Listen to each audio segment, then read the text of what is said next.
Greetings, fellow Whovians, and welcome to Timey Wimey Review. This month sees the release of the Doctor Who special, The Power of the Doctor, which will see a regeneration plus a whole host of returning villains and companions. As a build-up, I wanted to check out Janet Fielding's final TV appearance as companion Tegan in the Fifth Doctor story, Resurrection of the Daleks, originally broadcast on BBC One in February 1984. Just in case you don't know the plot, the Doctor, Tegan and Turlough are caught in a time corridor, which seems to be originating from a warehouse in 20th century Earth. Inside the warehouse is a bomb disposal unit guarding what appears to be objects of an extraterrestrial nature. Meanwhile, in deep space, the Daleks are back. They are attacking a space station which is holding Davros prisoner. The Daleks need their creator to find a cure for the Magellan virus, which is wiping out the Dalek race. I'd say that's the plot, but there are so many moving aspects to this four-part adventure because you've got Turlough being lost in the time corridor and being swept up by the space station crew, or the surviving members of that crew who are looking for the self-destruct chamber. You've got the Daleks with their humanoid duplicates who have become part of the Dalek trooper army, as well as the Daleks wanting to use this duplication technique to duplicate the Doctor and his companions to become assassins and assassinate the members of the High Council of Gallifrey. Also, Davros is up to his scheming ways. He wants to build a new race of Daleks that will become more deadlier than the original and more subservient to him rather than the Supreme Dalek. It is just overstuffed with subplots. I can see where Chris Chibnall kind of gets his overstuffed ideas of subplots for his Doctor Who era. This story was written by Eric Sayward, and I'm sure he was tasked to work his magic with the Daleks like he did a couple of seasons ago with the Cybermen in the Fifth Doctor story Earthshock. And did he achieve that? In some ways, yes. Other ways, no. I'll get to that later in this review. But what I did like about Resurrection of the Daleks is the look and the feel of this four-part adventure.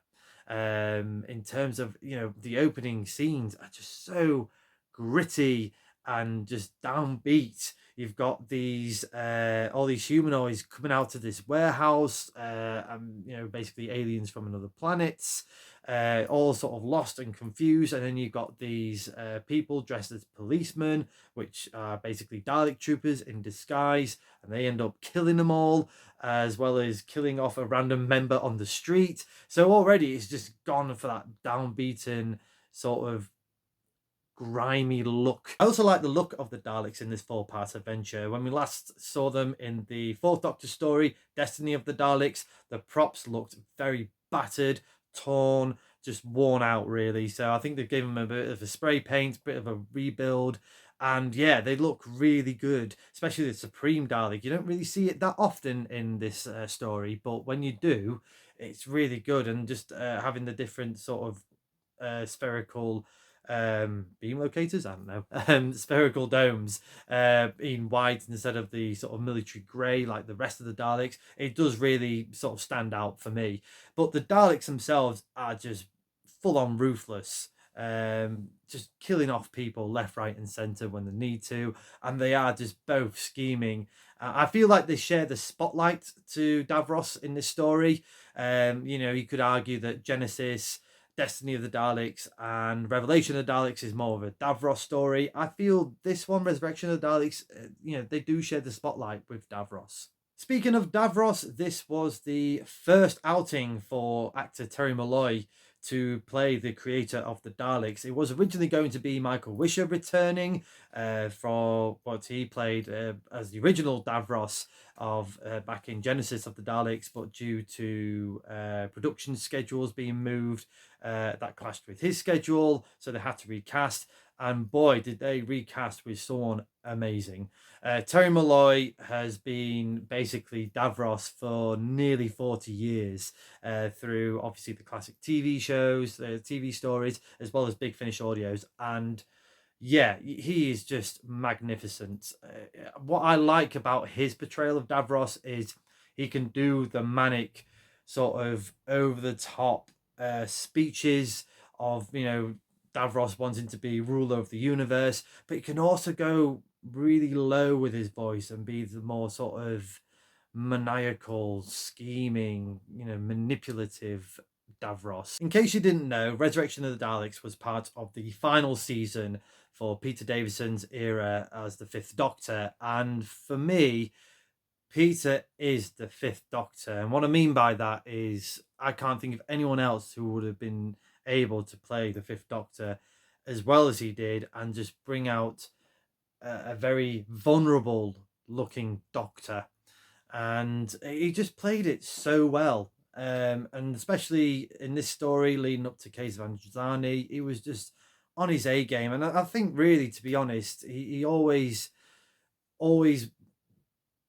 did his best work, whether the story wasn't the strongest in Doctor Who, or like this, where it's a bit of a mixed match in terms of story. But Peter Davison and his performance was just spot on. I love the sparring between him and Davros.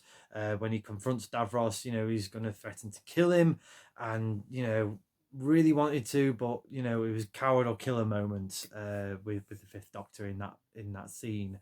And whether he's been with the companions or one of the side characters, Peter Davison really brought his A game. And yeah, especially in this story, he just really showed that vulnerability. He knew that he had to do the right thing, but ultimately failing to do so in the process. There's some really good guest stars and side characters for this story. Maurice Colburn as Commander Lytton, who we get to see again in Attack of the Cybermen.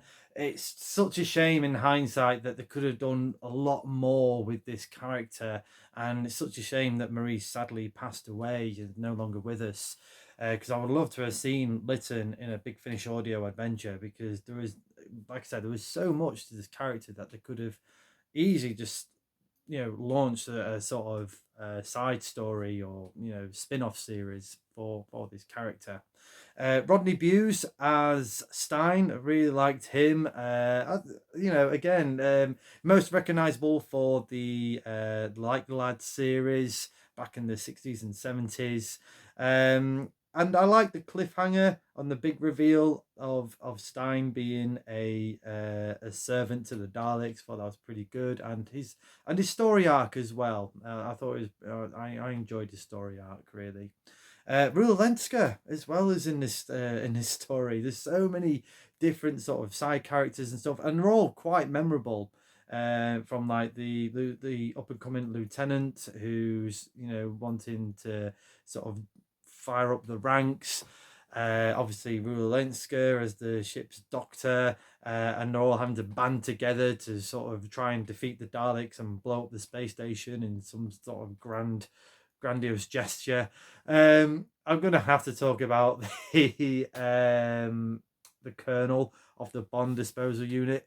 He does the best Dalek death ever. If you can find a clip on YouTube, find it, because oh my god, it's got to be the most, in the nicest way, over the top Dalek death of just flailing around for ages. It's over the top, but it's so bad it's good. Which leads me to Janet Fielding. This is her final appearance as the companion Tegan, and a little bit hastily written. What happened was Resurrection of the Daleks was originally going to close season 20 of Doctor Who, but due to production schedules and industrial action, they moved it to this season and sort of tagged this on at the end.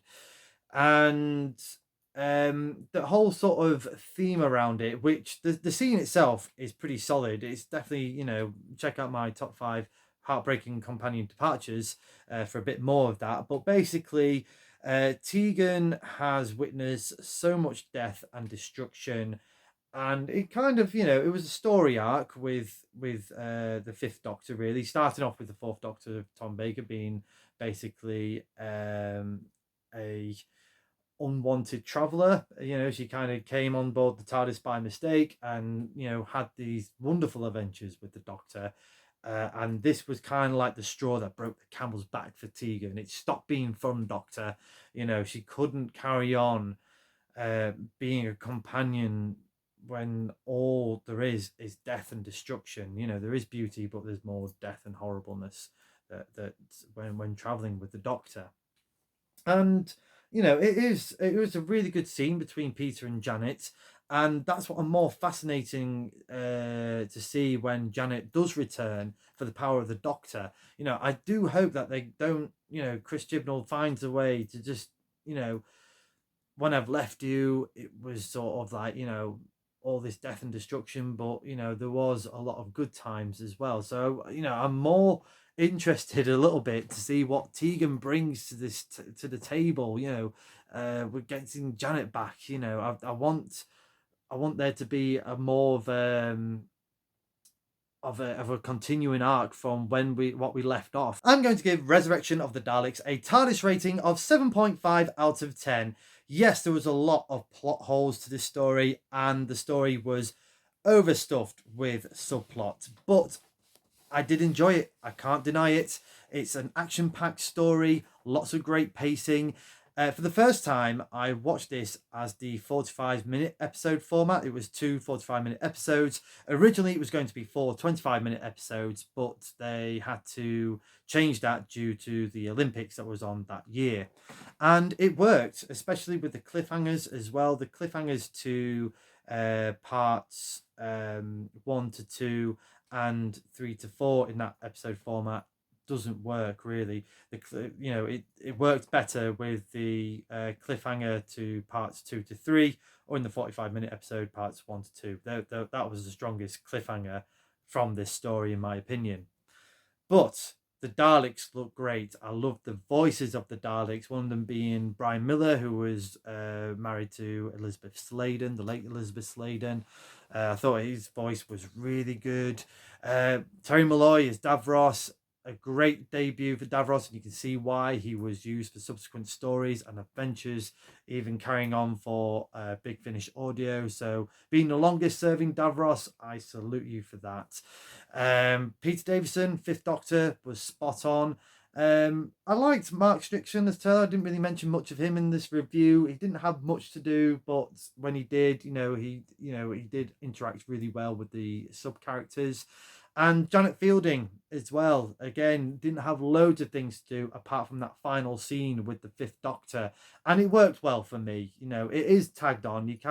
I can't really over argue with that. But as a companion departure, that scene with Janet and Peter really worked well together. With a little bit of tweaking here and there, this could easily be one of the top Doctor Who stories of all time. But let me know in the comments below your thoughts to Resurrection of the Daleks. Is this your favourite Dalek story? And also, is Terry Malloy your favourite actor to be Davros? Next time on Timey Wimey Review, to continue this build-up, I will be reviewing the 7th Doctor story, Survival. Until then, thank you very much for watching this video. I hope you've enjoyed this review. There's so much to talk about with Resurrection of the Daleks, so I'm really looking forward to reading your comments and having a chat about it. But please like the video, share the video, subscribe to the channel, hit the cloister bell for more notifications, come say hello and follow me on Twitter at ReviewTimey, and do check out my other videos on the Timey Wimey Review YouTube channel. And as a good doctor once said, brave heart, Tegan.